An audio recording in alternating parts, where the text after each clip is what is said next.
مولانا زکریا صاحب رحمت الله علیه واقع لیکلی دا درته وایم وخت مې زیات کړ مولانا زکریا صاحب رحمت الله علیه په دې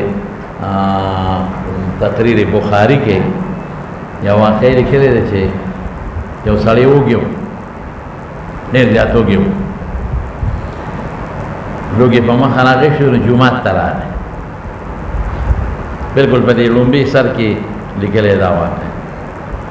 جمعات ته څنګه راغی سو جمعات کې چې وې کتل نو په یو ګوټ کې یو سړی ولاړ دی د الله عبادت کوي بل ګوټ کې بل سړی ولاړ دی د الله عبادت کوي بل ګوټ کې بل سړی ولاړ دی د الله عبادت کوي بل ګوټ کې بل ولاړ دی د الله عبادت کوي بدیرا غدي مې یو ګوټ کې ودرې د چیرې دا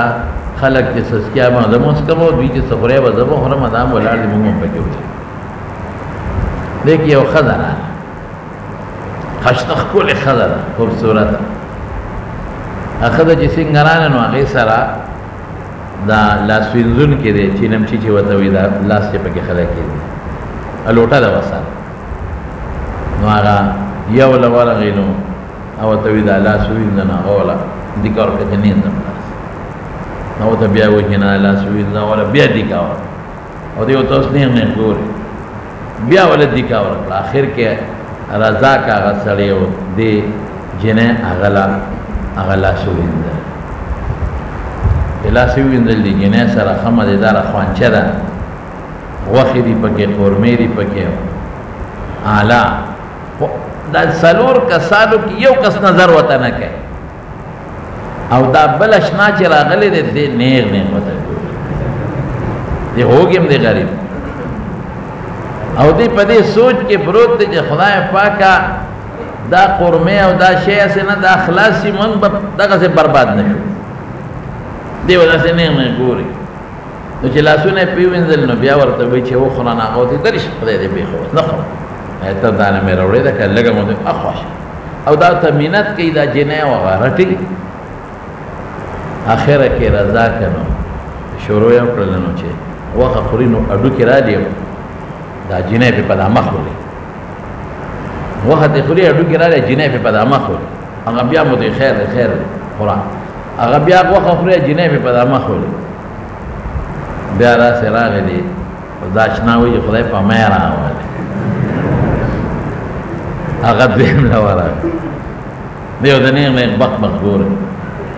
یا دیم لا ورغه دیم سره هم دغه لو بلاس ویند نه د مطلب شروع شوتا لیکيو خیر راځي کلاس په ویندل بیا ډوړې خو نه خو واخه بیخ دی وز نه خو رټل خیر اخر کې سړی رضا کړ الله سنم په ویندل ډوړې مرګي امدا چل کې چې څنګه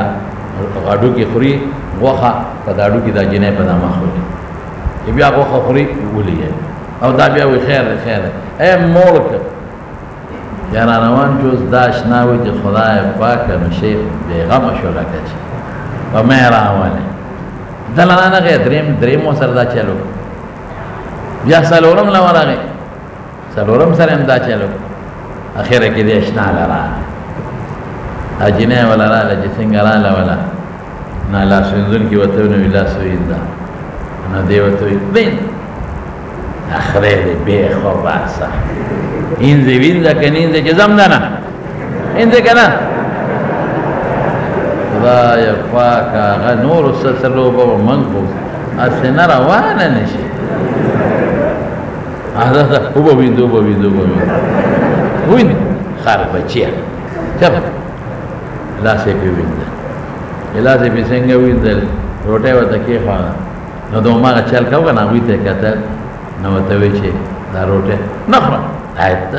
سپیریا خوري او خره کنه خوري دا زمدانه خوري کنه خوري نه لا شي ګورا خونو کنه ها روټه وته څنګه ونی ولا چې شورې په کا کېډو کې راواغشت نو پاډو کې باندې اجنه په دماغ خوري هغه هته په بدغه خوانچا خوا کې خو د مړې نه کلکونه وستا بداس بي بچیا خار بچیا ما ډوړې دل راوړه اته ما پاډو کو باندې ول نو هغه نور وښته نو موږ د دې علاقې به دا سره واجی مېن ما په قربت ردا لو بکه اخوی چې سکول ما هغې ته وکتل ما دا بله دې رواج یې که نه خو بس نه ته خفه نه چې نو ما ځکه دا لوبه وکړه او ته ما پېژنې نه وایي د دنیا ما دنیا ډولې وي د دنیا دا څلور واړه ما نه خفه دي رضا کوم دا نه رضا کېږي ما نه دا ما نه تښتي زور پسې نښتې دا نه منډې وي زور پسې زه رضا کوم هر څه چې ما سره کې عزت وي لګیا ما دې ولیم په کاڼو باندې ما دې هر څه کوي خو زه به دا رضا کوم او ته خو طالبها کلاب تا خو چې هغه دی نه را دننه شوم نو ما درې بق بق کتل چې خدای کله به راځي ته ما پسې منډې وې هغې پسې زه منډې وم ته ما پسې ډېره د عبرت واقع ده مولانا زکریا صاحب رحمت الله علیه لیکلي څومره چې د دنیا مردارې پسې منډې وې دا به نه تښتي او چې څومره ته د الله شوې او د الله دین ته ځان وقف که زما په الله په ذات قسم والله بالله تالله يرزقه من حيث لا يحتسب مستقبل ته که خیر ان شاء الله